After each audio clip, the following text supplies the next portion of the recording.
আমি যুবক এবং ছাত্রদের উদ্দেশ্য করে বলতে চাই, তোমরা এখান থেকে উঠে গিয়ে গুগলে সার্চ করো, চ্যাট জিপিটিতে সার্চ করো, আজকের বিশ্বের যারা টপ লেভেলের ধনী, আজকের বর্তমান বিশ্বের যারা সবচেয়ে সাকসেসফুল মানুষ, তারাও তাদের জীবনী ঘেটে দেখো তারা কখন ঘুম থেকে উঠে।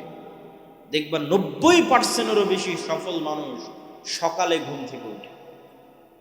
আর আমাদের মুসলমানেরা, বিশেষ করে যুবক এবং ছাত্ররা, ঘুম থেকে উঠতে উঠতে রাত 10টা, সকাল 10টা 11টা। কেননা ঘুমিয়েছেই তো, ফোন চালাতে চালাতে ঘুমিয়েছে কয়টায়? 2টে 3টে, অথবা জুয়া খেলতে খেলতে ঘুমিয়েছে রাত 2টে রাত 3টে। যখন ফজরের আজান হয় তখন ঘুমাতে যায়। বলেন নাউজুবিল্লাহ। তাহলে সারা দিনের সবচেয়ে বরকতময় সময় ঘুমিয়ে কাটায়। এই জন্য ইবনুল কাইয়িম রাহিমাহুল্লাহ বলছেন, আমাদের সালাফে সালেহিন লা ইয়ানামুনা বা'দা সালাতিল ফজর, আমাদের সালাফগণ ফজরের সালাতের পর ঘুমাতেন না। ওয়ালাউ ফি শিদ্দা ও ফি সফর, যদিও সফরে থাকতেন, কষ্টের মধ্যে থাকতেন তাও না। যদিও রাত জাগতেন তাও না। তাহলে রাত জাগলে কি করতেন, সফরে থাকলে কি করতেন? দেখেন উনি সমাধান দিচ্ছে, বলছে ইয়ান্তাজিরুনা ইলা তুলুইশ শামস, যদি খুব কঠোর পরিশ্রম করে রাত জেগেছে, ঘুমাতে হবে, কিছু করার নেই। সারা রাত সফর দিয়েছে, ঘুমাতে হবে, কিছু করার নাই। তো তখনও তারা অপেক্ষা করতেন সূর্য ওঠা পর্যন্ত, কষ্ট করে হলেও সূর্য ওঠা পর্যন্ত জেগে থাকতেন। সূর্য উঠলে তারপরে ঘুমাতে যেতেন। কেননা সূর্য ওঠার আগ পর্যন্ত এই সময়ে কি অবতীর্ণ হচ্ছে? কথা বলে না যে কি অবতীর্ণ হচ্ছে? বরকত অবতীর্ণ হচ্ছে। এই জন্য সালাফে সালেহিন সূর্য উঠা না পর্যন্ত সফরে থাকলেও তারা ঘুমাতেন না।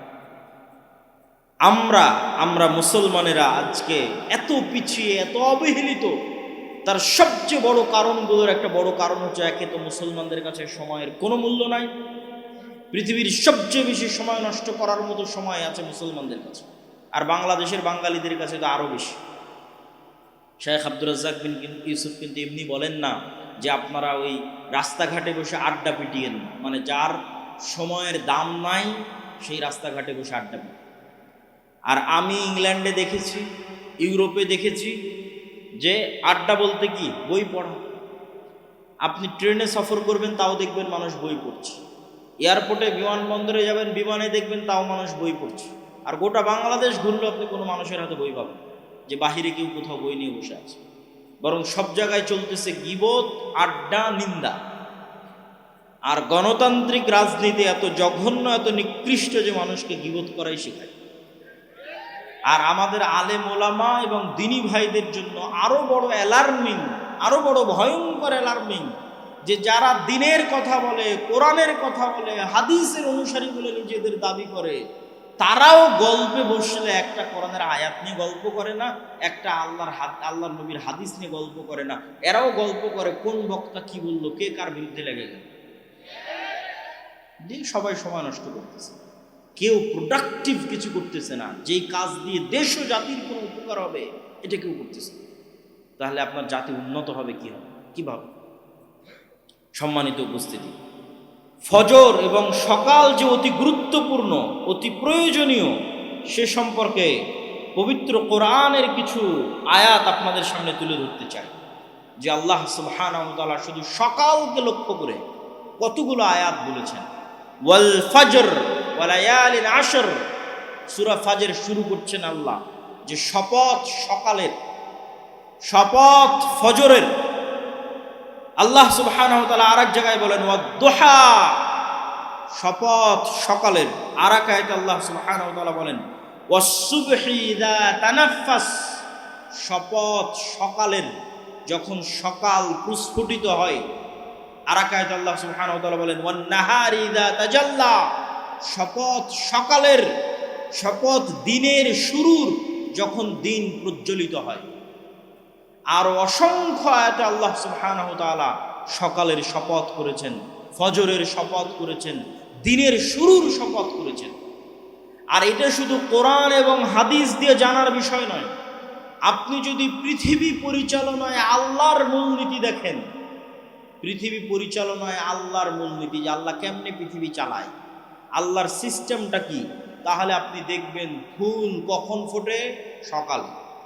আপনি এটা আল্লাহই সিস্টেম করে দিয়েছে যে ফুল ফুটবে সকালে। আপনি আল্লাহর পরিচয়, পৃথিবী পরিচালনার সিস্টেম যদি দেখেন, দেখবেন পাখি, মোরগ, মুরগি এরা সব সকালবেলা ডাকতেছে। তো এরকম প্রকৃতির দিকে যদি আপনি গভীর থেকে গভীর দৃষ্টি দেন, দেখবেন আল্লাহ প্রকৃতি সাজিয়েছে এভাবে যে সারা প্রকৃতি সকালে জেগে যায়। তো যেখানে সারা প্রকৃতি সকালে জাগতেছে, আপনি নিশ্চিত থাকেন আপনার শরীরের ব্লাড সার্কুলেশন, আপনার ব্রেনের কার্যক্ষমতা ওভাবেই জাগে। আপনি বিজ্ঞানীদের কাছে যান, ডাক্তারের কাছে যান, যে চন্দ্রের উত্থান পতনের সাথে মানুষের রক্তের উত্থান পতন হয় কিনা, সকাল, সন্ধ্যা এবং রাতের সাথে মানুষের ব্রেন এবং রক্ত কাজ করে কিনা, ডাক্তারেরা আপনাকে সহমত জানাবে যে হ্যাঁ, মানুষেরও প্রাকৃতিকভাবে মানুষের শরীরের রক্ত, মানুষের ব্রেন সকালে বেশি প্রোডাক্টিভ থাকে। তো সারা পৃথিবী সকালে জাগিয়ে রেখেছে আল্লাহ, আপনার শরীরকেও জাগিয়ে রেখেছে সকালে, কিন্তু আপনি জোরপূর্বক সকালে ঘুমাচ্ছেন। আপনি যদি ব্যর্থ না হন, আপনি যদি অসফল কাম না হন, আপনি যদি আপনার জীবনে আনসাকসেসফুল না হন, গরিব না থাকেন, দরিদ্র না থাকেন, অনুন্নত না থাকেন, তাহলে পৃথিবীতে আর কেউ গরিব, দরিদ্র, অনুন্নত থাকবে। আর যদি আপনি সকালকে একবার কাজে লাগানো শুরু করেন, একবার, যে কোনো ছাত্র, যে কোনো ব্যবসায়ী, যে কোনো কৃষক, যে বলবে যে না আমি ফজরের সালাতে উঠব এবং ফজরের পরের এই সময়কে কাজে লাগাবো, তাকে ধনী হতেই হবে। এটি নিয়ম পৃথিবীর। আল্লাহ সুবহানাহু ওয়া তাআলা বলেন, ফাইদা কুদিয়াতিস সালাত ফান্তাশিরু ফিল আরদ ওয়াবতাগু মিন ফাজলিল্লাহ। যখন সালাত আদায় শেষ হয়ে যায়, ফজরের সালাত, ফরজ সালাত, যখন সালাত আদায় শেষ হয়ে যায়, তোমরা আল্লাহর জমিনে ছড়িয়ে পড়ো আর আল্লাহর দয়া অনুসন্ধান করো। আবারও শুনেন, তোমরা আল্লাহর জমিনে ছড়িয়ে পড়ো, আল্লাহর দয়া অনুসন্ধান করো। ওই যে একটা ধানের বীজ বপন করেছেন, ওখান থেকে গাছ উৎপন্ন হচ্ছে, এটা আল্লাহর দয়া। পৃথিবীর প্রত্যেক ইঞ্চি জায়গায় আল্লাহর দয়া ছড়িয়ে ছিটিয়ে আছে। পৃথিবীর এমন কোনো জায়গা যেখান থেকে 1 টাকা হালাল উপায়ে অর্জন করা যাবে, ওই 1 টাকা আল্লাহর দয়া, ওইটা আল্লাহ অনুসন্ধানে বেরিয়ে পড়তে বলেছেন। ফজরের সালাতের পর আল্লাহ সুবহানাহু ওয়া তাআলা ঘুমাতে বলেননি। অতএব হে যুবক ভাইয়েরা, হে চারঘাটের মানুষেরা, আপনাদের যে লাইফ স্টাইল, জীবনের যে ধরন, এটা আপনার স্বাস্থ্যকে ধ্বংস করছে, আপনার শরীরকে ধ্বংস করছে, আপনার সময়কে নষ্ট করছে, আপনাকে গরিব বানিয়ে দিচ্ছে। এই সময়কে আপনাকে কাজে লাগাতে। এই পুরো 24 ঘন্টার সময়ের মধ্যে সকালের পরের দ্বিতীয় গুরুত্বপূর্ণ সময়, একটা গুরুত্বপূর্ণ সময় আপনাদের সামনে আলোচনা করলাম সকাল, আর একটা দ্বিতীয় গুরুত্বপূর্ণ সময় হচ্ছে রাতের শেষ ভাগ। আল্লাহ সুবহানাহু ওয়া তাআলা যদি পৃথিবীতে কাউকে বড় থেকে বড় সফলতা দান করতে চান, যে বড় থেকে বড় সফলতা আল্লাহ দান করবেন, তাহলে রাতের সালাত, রাতের শেষ অংশের সালাতের কোনো বিকল্প নাই, যাকে বলে তাহাজ্জুদের সালাত। একটা দলিল দিয়ে এই পয়েন্টের আলোচনা শেষ করব। আল্লাহ সুবহানাহু ওয়া তাআলা রাসূল সাল্লাল্লাহু আলাইহি সাল্লামকে বলছেন কোরআনে, ওয়ামিনাল লাইলি ফাতাহাজ্জাদ বিহি নাফিলাতাল লাক আসা আইয়াবআসাকা রাব্বুকা মাকামান মাহমুদা। হে মুহাম্মদ বলেন সাল্লাল্লাহু আলাইহি ওয়াসাল্লাম, আপনি অবশ্যই রাতের শেষ অংশে সালাত আদায়, অবশ্যই রাতের শেষ অংশে অল্প হলেও সালাত আদায় করুন। আসা ইয়াবআসাকা রাব্বুকা মাকামান মাহমুদা, এই সালাতের মাধ্যমেই আপনার প্রতিপালক আপনাকে শ্রেষ্ঠতম মর্যাদা দান করবে। তো আমাদের নবী মুহাম্মদ সাল্লাল্লাহু আলাইহি ওয়াসাল্লামকে আল্লাহ অনেক বড় সম্মান দিবেন। তো ওই সম্মান দেওয়ার জন্য, সম্মান পাওয়ার যোগ্য হওয়ার জন্য আমাদের নবীকে আল্লাহ বলছেন যে আপনি রাতের শেষ অংশে সালাত করুন। আগের যুগের মুসলমানদের পায়ের নিচে রোমান সাম্রাজ্য আর পারস্য সাম্রাজ্যের মতো বড় বড় সাম্রাজ্য এমনি ধুলাই ধূসরিত হয়ে যায়। তাদের কাছে ছিল কোরআনের শক্তি, তাদের কাছে ছিল রাতের শেষ অংশের সালাতের শক্তি। রাতের শেষ অংশের সালাতের চোখের পানির শক্তি এবং পাওয়ার তাদের কাছে ছিল, এবং ফজরের পরে না ঘুমানো বরকত তাদের কাছে ছিল, কোরআনের সাথে কানেক্টিভিটি তাদের কাছে ছিল। আমাদের কাছে কি আছে? আমরা জীবন যাপন করছি, ঘুম থেকে উঠছি এবং ঘুম যাচ্ছি পশুর মতো। তারপরেও যে আল্লাহ সুবহানাহু ওয়া তাআলা আমাদেরকে বাঁচিয়ে রেখেছেন, এই অবস্থায় রেখেছেন, আল্লাহর শুকরিয়া। কিন্তু আমাদের ওইরকম কোনো যোগ্যতাই নাই। আমরা ঘুম থেকে উঠছি পশুর মতো, ঘুমাতে যাচ্ছি পশুর মতো। সম্মানিত উপস্থিতি, আমরা আলোচনা করছিলাম সময়ের গুরুত্ব সম্পর্কে। এবার এই সময়ের গুরুত্বের শেষ পয়েন্ট, তারপরে আমার বক্তব্যের দ্বিতীয় অংশে চলে যাব, ইসলামী রাষ্ট্র। সময়ের গুরুত্বের শেষ পয়েন্ট হচ্ছে সময়কে আপনি কাজে লাগাবেন কিভাবে। এর ওপর আজকের আধুনিক বিশ্বে অসংখ্য বই পুস্তক তৈরি হয়েছে, যার নাম দিয়েছে ইংরেজিতে টাইম ম্যানেজমেন্ট, সময়কে ম্যানেজ করা। তো অসংখ্য বুদ্ধি, উপায়, কৌশল সব দেওয়া আছে। কিন্তু আমি আপনাকে বলবো, ইসলাম নিজেই নিজেই একটা টাইম ম্যানেজমেন্ট। ইসলাম নিজেই একটা টাইম ম্যানেজমেন্ট, আর এটা হতে হবে। কেননা আল্লাহ তো সময়কে সৃষ্টি করে ছেড়ে দিয়েছে। এই সময়ই মানুষের জীবন, এই সময়েরই আল্লাহ হিসাব নিবে। এই সময়ের মধ্যে মানুষ হারিয়ে যাবে। মহাকালের গর্ভে হাজার হাজার লক্ষ লক্ষ কোটি কোটি মানুষ হারিয়ে গেছে, আবার মহাকালের গর্ভে আমরা হারিয়ে যাবো। এই মহাসময়ই তো সব কিছু। তো এই জন্য সময়ের গুরুত্ব তো ইসলামে থাকবেই। তারপর আপনাদের বুঝানোর সুবিধার্থে বলি, ইসলামের কোন ইবাদতটা সময়ের সাথে সম্পৃক্ত নয়? আপনি নিজে বসে থেকে এখন চিন্তা করেন যে ইসলামের কোন ইবাদতটা টাইমের সাথে রিলেটেড নয়। যেমন 5 ওয়াক্ত সালাত, এটা কি সময়ের সাথে সম্পৃক্ত না সম্পৃক্ত না? না এমনি এক সময় উঠে একবারে 5 ওয়াক্ত সালাত আদায় করে নিলাম যে হয়ে গেল?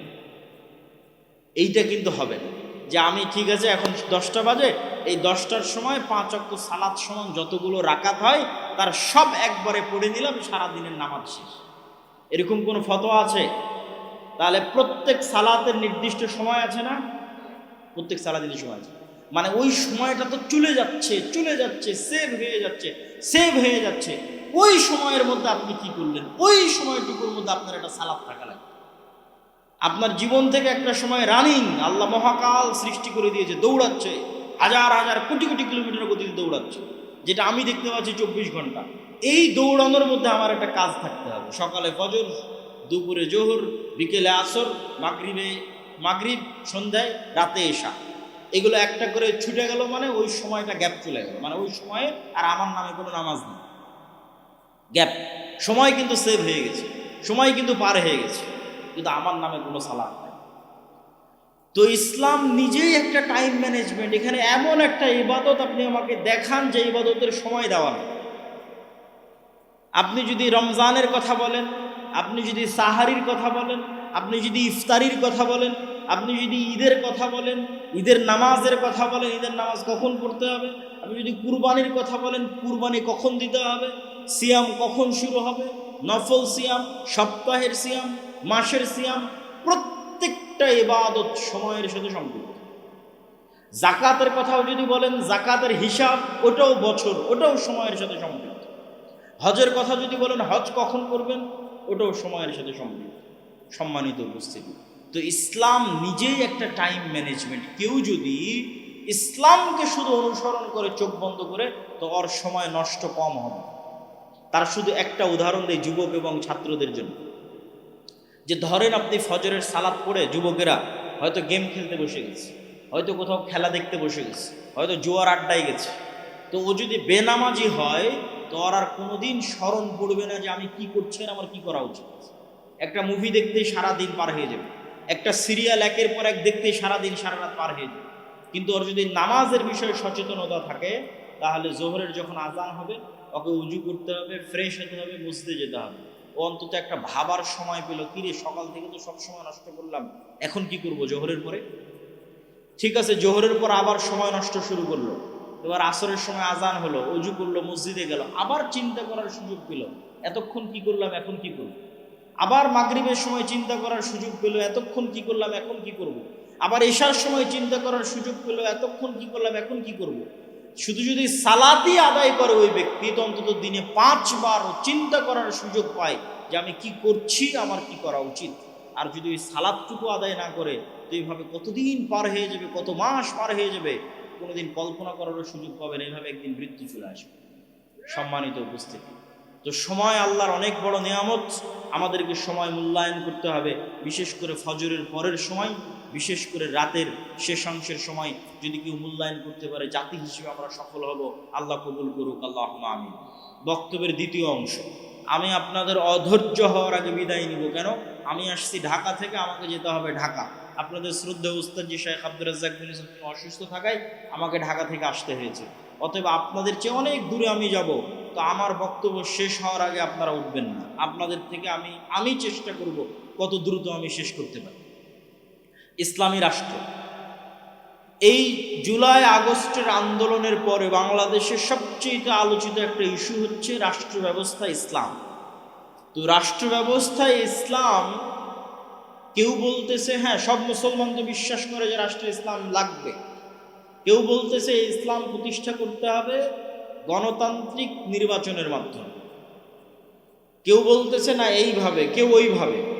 তো আসলে ইসলামী রাষ্ট্র বলতে কি বুঝায় এবং কিভাবে ইসলাম রাষ্ট্রে প্রতিষ্ঠিত হয়, এই অংশটুকু সবার জানা খুব জরুরি। প্রথম পয়েন্ট, ইসলামী রাষ্ট্র বলতে কি বুঝায়? আমাদের ব্রেনে পাশ্চাত্য মিডিয়া দিয়েছে ইসলামী রাষ্ট্র মানে চুরি করলে হাত কাটে নেবে, ইসলামী রাষ্ট্র মানে জেনা করলে রজমের শাস্তি হবে।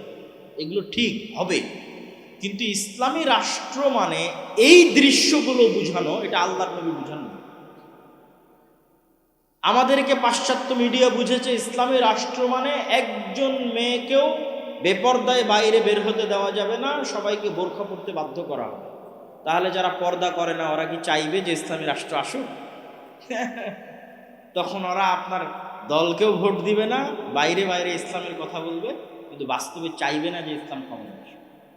কিন্তু আল্লাহর নবী যে ব্র্যান্ডিং করেছেন, ওই ব্র্যান্ডিংটা যদি আপনি মানুষকে বুঝাতে পারেন, তো মুসলমান বহু দূরের কথা, বেপর্দা নারী বহু দূরের কথা, হিন্দু এসে বলবে তোমরা ইসলাম প্রতিষ্ঠা,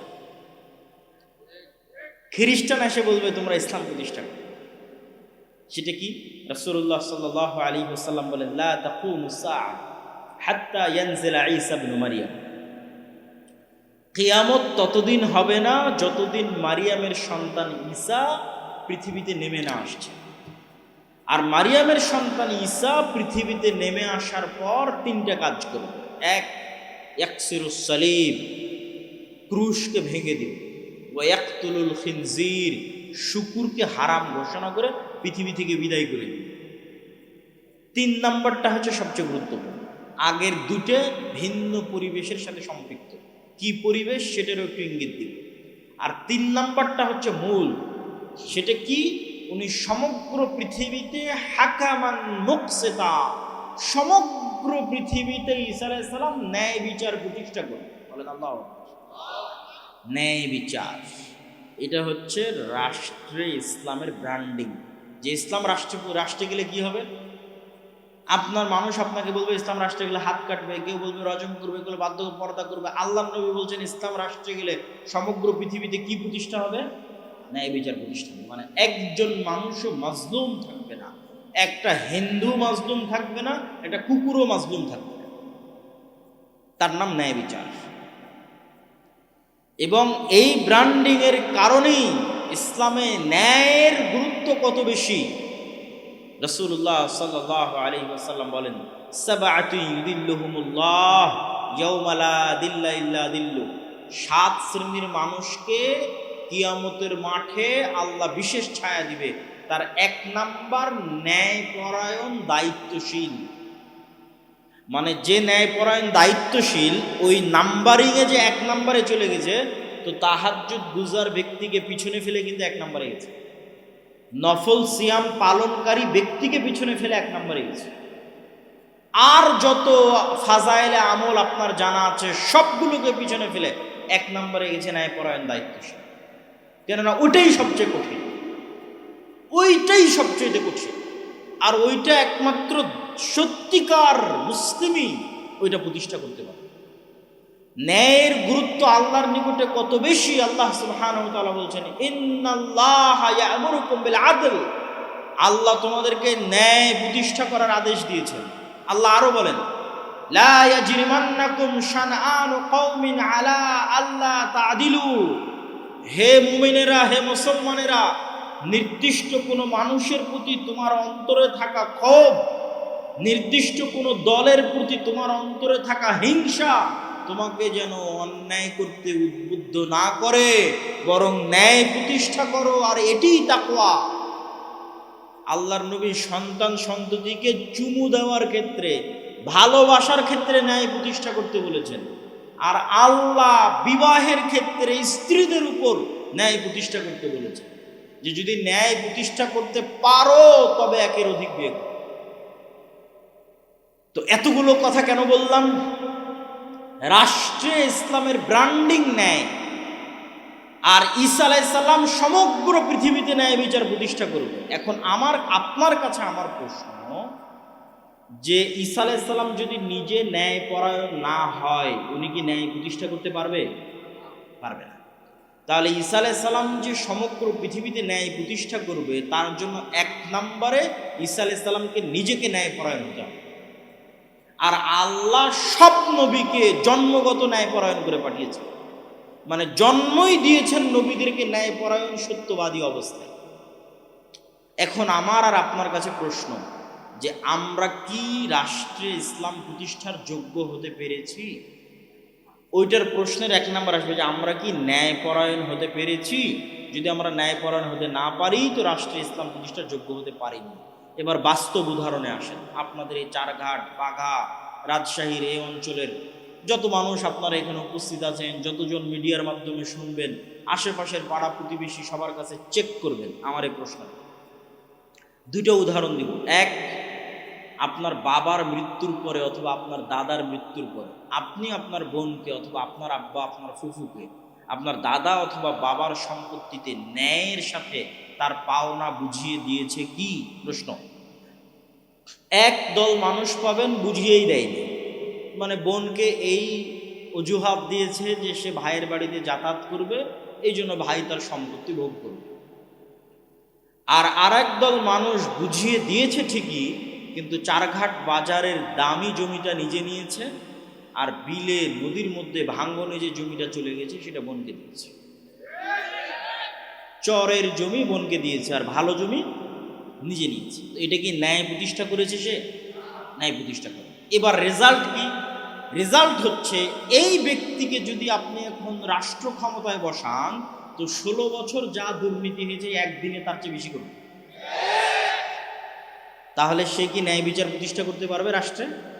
ও তো ওর বোনের সাথে ন্যায় বিচার প্রতিষ্ঠা করতে পারে না, একটা ছোট্ট ফ্যামিলির মধ্যে। তাহলে কেমনে আল্লাহ মনে করবে যে এই মুসলমানটা যোগ্য যে একে ইসলামী রাষ্ট্রের দায়িত্ব দিতে হবে? আল্লাহ কেমনে মনে করবে? আল্লাহ তো বলে রেখেছে ইসলামী রাষ্ট্রের ব্র্যান্ডিং ন্যায় বিচার, তো ওর বোনেরই সম্পদ মেরে দিয়েছে। উদাহরণ 2, চারঘাট, বাঘা সহ আশেপাশের অঞ্চলে অসংখ্য জায়গায় বিবাহ হচ্ছে যৌতুকের ভিত্তিতে, হচ্ছে না? হচ্ছে। তাহলে যে যুবক তার স্ত্রী বা স্ত্রীর পরিবারের নিকট থেকে যৌতুক বাবদ টাকা গ্রহণ করেছে, সেটা প্রকাশ্যে হোক অথবা ছলে বলে কৌশলে হোক। ছলে বলে কৌশলে মোটরসাইকেল নিয়েছে, নেয়নি? ফ্রিজ নিয়েছে, এসি নিয়েছে। তো ছলে বলে কৌশলে হোক, প্রকাশ্যে হোক, সে আর এক মানুষের সাথে, আর এক পরিবারের সাথে অন্যায় করেছে। এটা অন্যায়, এটা মানুষের সাথে সম্পর্কিত অন্যায়। তো যার হাত থেকে তার স্ত্রীর পরিবার বা তার স্ত্রীর পিতা ন্যায় পায়নি, ওই ব্যক্তিকে আপনি রাষ্ট্র ক্ষমতায় বসিয়ে দিলেও গত 16 বছর যা দুর্নীতি হয়েছে তা 1 ঘন্টা দিয়ে করে। 1 ঘন্টাতে অতটি টাকা কিভাবে চুরি করা যায় তার চেষ্টা করে। কেননা সে তো তার শ্বশুরের সম্পদ দেখে লোভ সামলাতে পারবে। তাহলে এই মুসলমানেরা রাষ্ট্রের ন্যায় প্রতিষ্ঠার যোগ্য? তাহলে এই মুসলমানদের হাত দিয়ে আল্লাহ রাষ্ট্রে ইসলামকে বসাবেন, এই ইসলামেরই তো কলঙ্ক হয়ে যাবে।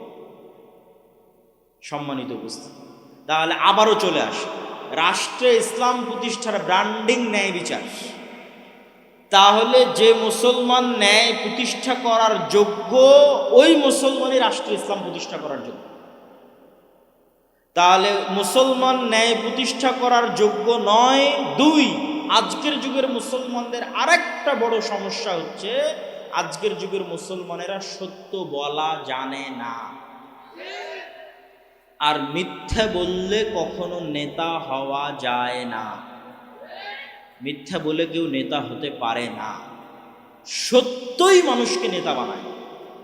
তো আজকের যুগের মুসলমানেরা যে পরিমাণ মিথ্যার সাথে সম্পৃক্ত, আজ থেকে 1400-1450 বছর আগের মক্কার কাফের মুশরিকদের চরিত্র সত্যের দিক থেকে এই মুসলমানদের চেয়ে ভালো ছিল। দুটো উদাহরণ যে তারা সত্যের দিক থেকে আপনার আমার চেয়ে ভালো ছিল। এক, আবু তালেব, আল্লাহর নবীর চাচা। আবু তালেব হচ্ছে আব্দুল মুত্তালেবের সন্তান। আব্দুল মুত্তালেব যখন জীবিত ছিল আব্দুল মুত্তালেব নেতা, আব্দুল মুত্তালেব মারা গেছে, এখন আবু তালেব নেতা। তো Abu Talib as a leader কাফের মুশরিক, ঈমান আনেনি, এই কথাই ঠিক, কিন্তু Abu Talib as a leader কোনোদিন মিথ্যা কথা বলেছে আর প্রমাণ কেউ ইতিহাস থেকে দেখা যে আবু তালেব কুরাইশ বংশের নেতা, সে কাফের মুশরিক, কিন্তু আমি চাচ্ছি মানুষ দেখা যে আবু তালেব মিথ্যুক। আপনারা খুঁজেন আজ থেকে প্রমাণ দিবেন যে আবু তালেব কাফের মুশরিক কিন্তু মিথ্যা বলেছে। বরং এর উল্টাটা দেখতে পাবেন খুঁজতে গেলে, যে আল্লাহর নবীর চাচা আবু তালেব তার মুখের জিহ্বার দাম রক্ষা করতে গিয়ে 3 বছর, একটানা 3 বছর নিজ ভাতিজার সাথে না খেয়ে জীবনযাপন করেছে। সে আবি তালেব কাফের মুশরিক অবস্থায়, কিন্তু জবানের দাম আছে, মিথ্যা বলা যায় না, লিডার। মিথ্যা বললে কোনোদিন নেতা হওয়া যায়। উদাহরণ 2, আবু সুফিয়ান। আবু সুফিয়ান কাফের, উনি আল্লাহর নবীর বিরুদ্ধে বদরের যুদ্ধ করেছে, আল্লাহর নবীর বিরুদ্ধে উহুদের যুদ্ধে নেতৃত্ব দিয়েছে, খন্দকের যুদ্ধে সারা আরবের 10,000 সেনাবাহিনী একত্রিত করে খন্দককে মাটির সাথে মিশিয়ে দিবে, এই মদিনাকে মাটির সাথে মিশিয়ে দিবে। আল্লাহর নবী তো হতবিহ্বল, এই 10,000 সেনাবাহিনী কোথায়, 1,500-2,000 মানুষ মদিনায় বসবাস করে, কি করব। সাহাবীদের নিয়ে পরামর্শ করছেন। সালমান আল ফার্সি বলছে আল্লাহর নবী একটা বুদ্ধি দিই। তো বলে কি বুদ্ধি? এক ঘোড়া 1 লাফ দিলে সর্বোচ্চ যতদূর যেতে পারে তার চেয়ে বড় করে গর্ত খনন করে, তাহলে ঘোড়া 1 লাফে ওই গর্ত পার হতে পারবে না। বিশাল যে ঘোড়সওয়ার বাহিনী আসবে, ওকে ওই গর্তের কাছে থেমে যেতে হবে, থেমে গিয়ে গর্তে নেমে উঠে তারপরে পার হতে হবে। এই যে গতি স্লো হয়ে গেল, এই স্লো গতিতে আমরা উপর থেকে তীর চালাবো। তো আল্লাহর নবী তার এই পরামর্শ গ্রহণ করে নিলেন। মদিনার যেই পাশে পাহাড় ছিল সেই পাশ বাদ দিয়ে চারিদিকে খন্দক করলেন। তো এই খন্দকের যুদ্ধে আল্লাহর নবীর মদিনাকে ধ্বংস করে দেওয়ার কাজের নেতৃত্ব দিচ্ছে আবু সুফিয়ান। এই আবু সুফিয়ান হুদাইবিয়ার সন্ধির পরে ব্যবসায়িক কাজে সিরিয়া গেছে, তৎকালীন সিরিয়ার রাজধানী জেরুজালেম, আজকের ফিলিস্তিন। তো হুদাইবিয়ার সন্ধির পরে আবু সুফিয়ান গেছে ব্যবসায়িক কাজে, আর আল্লাহর নবীর তো ব্যবসা নেই। আল্লাহর নবী চিঠি লিখেছেন বাদশাহ হিরাক্লিয়াসের কাছে ইসলামের দাওয়াত নিয়ে। তো বাদশাহ হিরাক্লিয়াস চিঠি পেয়ে পড়ছে যে এই চিঠি তো মোহাম্মদে আরবি লিখেছে সাল্লাল্লাহু আলাইহি ওয়াসাল্লাম। দেখো তো আজকে জেরুজালেমে আরবের কেউ আছে কিনা, খুঁজে পাওয়া গেল আবু সুফিয়ান। তা আবু সুফিয়ান আল্লাহর নবীর শত্রু, 1 মাস মদিনা ঘেরাও করে রেখেছিল খন্দকে, মদিনা ধ্বংস করবে তাই, আল্লাহর নবীকে হত্যা করবে তাই। তো শত্রুকে ডেকেছে, আবু সুফিয়ানকে ডেকেছে, আর এক শত্রু, আবু সুফিয়ানের জানিমানি শত্রু, মুহাম্মদ সাল্লাল্লাহু আলাইহি ওয়াসাল্লাম সম্পর্কে জানবে তাই। বুখারীর হাদিস। আবু সুফিয়ানের সামনে তখন কোনো মোবাইলও নাই, ক্যামেরাও নাই, রেকর্ডারও নাই, লাইভও নাই। আবু সুফিয়ান নিজে বলছে আমি সেই দিন 1000 চেষ্টা করেও মুহাম্মদ সাল্লাল্লাহু আলাইহি ওয়াসাল্লামের নামে মিথ্যা বলতে পারিনি, একটা বাক্য। তো কাফের মুশরিক, তখন ঈমান আনেনি, but he is a leader, কিন্তু সে নেতা। আর নেতা মিথ্যা বলতে পারে না, মিথ্যা বলে নেতা হওয়া যায় না। তো সে কাফের মুশরিক অবস্থায় তার শত্রুর নামে মিথ্যা বলে। আর আপনি এখন ইনস্ট্যান্ট পরীক্ষা করেন, 4 ঘাটের এক গণতান্ত্রিক রাজনৈতিক দলের নেতাকে জিজ্ঞেস করবেন, আর এক গণতান্ত্রিক রাজনৈতিক দলের নেতা সম্পর্কে যা বলবে সব মিথ্যা, কিন্তু দুইজনই মুসলমান। আর এই পুরো গণতান্ত্রিক রাজনীতি টিকে আছে মিথ্যার উপর। তাহলে মিথ্যা বলে আপনি রাষ্ট্রের ইসলাম প্রতিষ্ঠা করবেন? মিথ্যুককে আল্লাহ সুযোগ দিবে রাষ্ট্রের ইসলাম প্রতিষ্ঠা করতে? সম্ভব। রাসূলুল্লাহ সাল্লাল্লাহু আলাইহি ওয়াসাল্লাম বলেন, সালাসুন মান কুন্না ফীহ, তিনটে অথবা চারটে বৈশিষ্ট্য যার মধ্যে আছে, মুনাফিকান খালেসা, খাঁটি নির্ভেজাল মুনাফিক।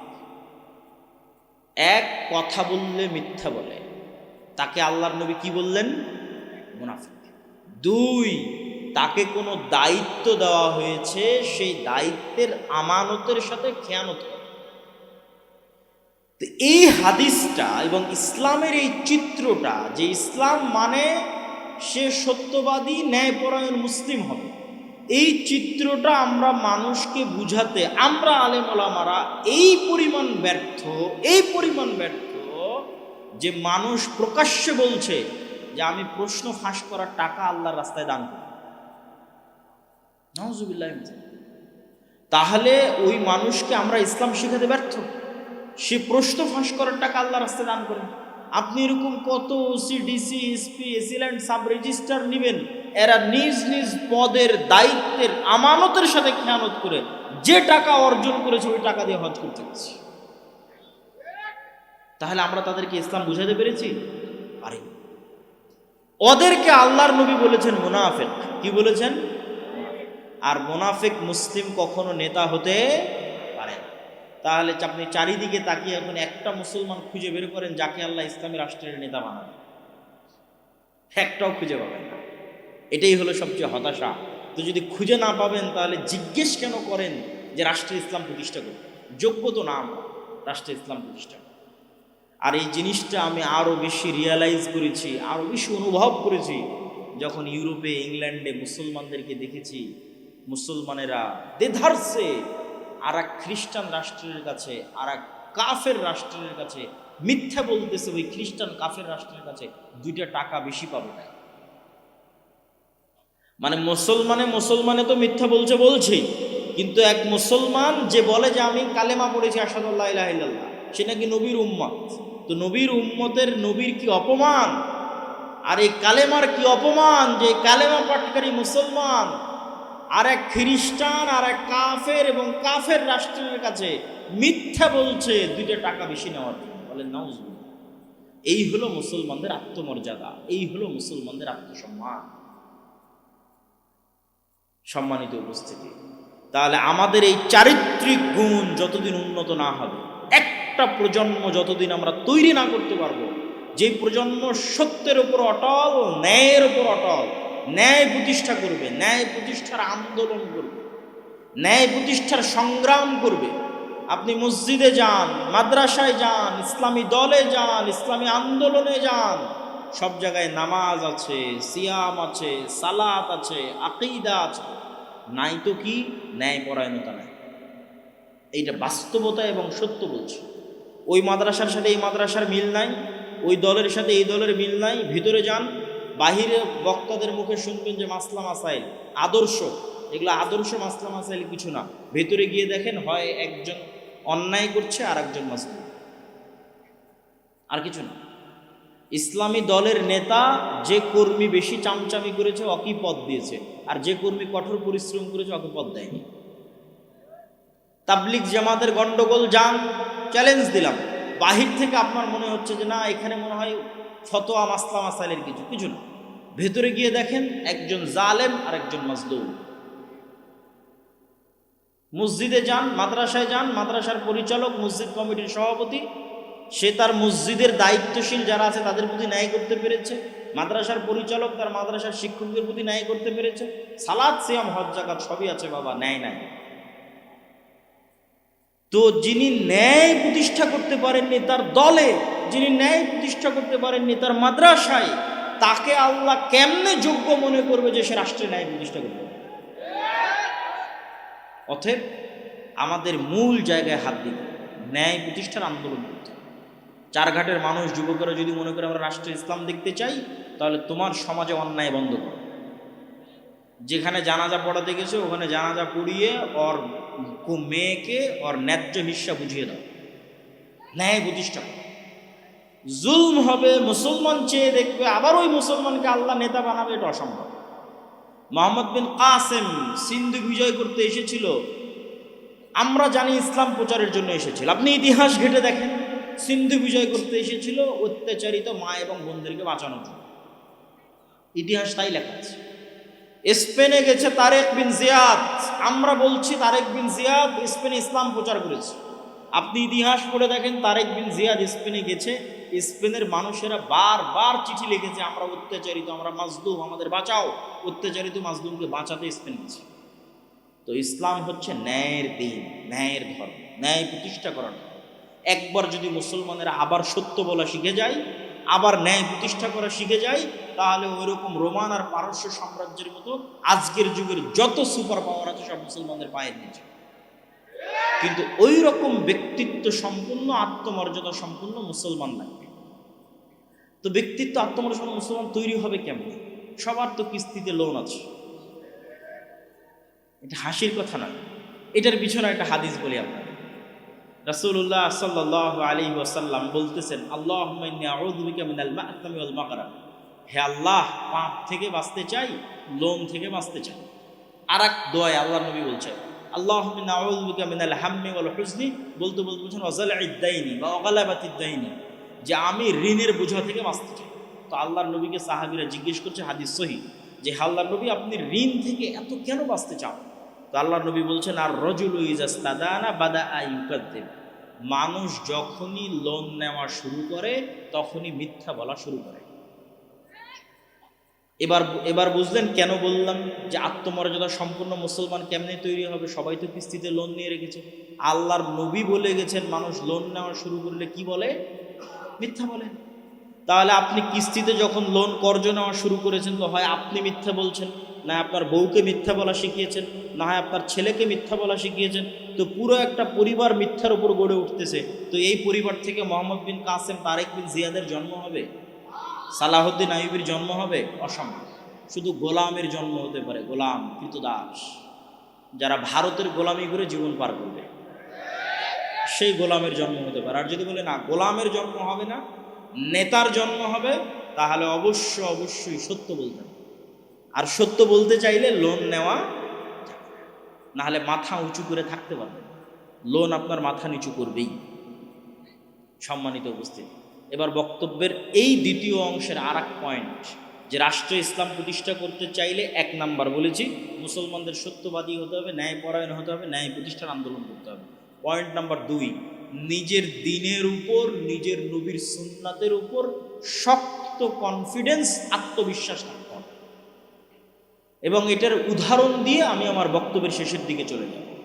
শক্ত আত্মবিশ্বাস এবং শক্ত কনফিডেন্স যদি দেখতে চান, তাহলে দুটো জাতিকে দেখবেন, একটার নাম হিন্দু আর একটার নাম ইহুদি।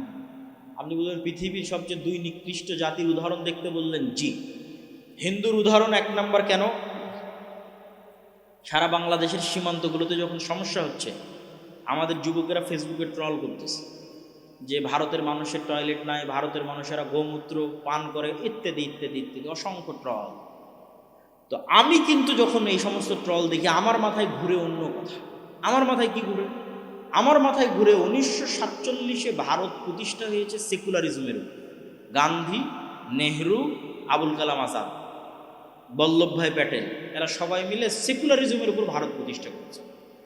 আর মিস্টার জিন্নাহ, আল্লামা ইকবাল, শেরে বাংলা মিলে পাকিস্তান আর বাংলাদেশ প্রতিষ্ঠা করেছে ইসলাম আর মুসলমানের নামের উপর।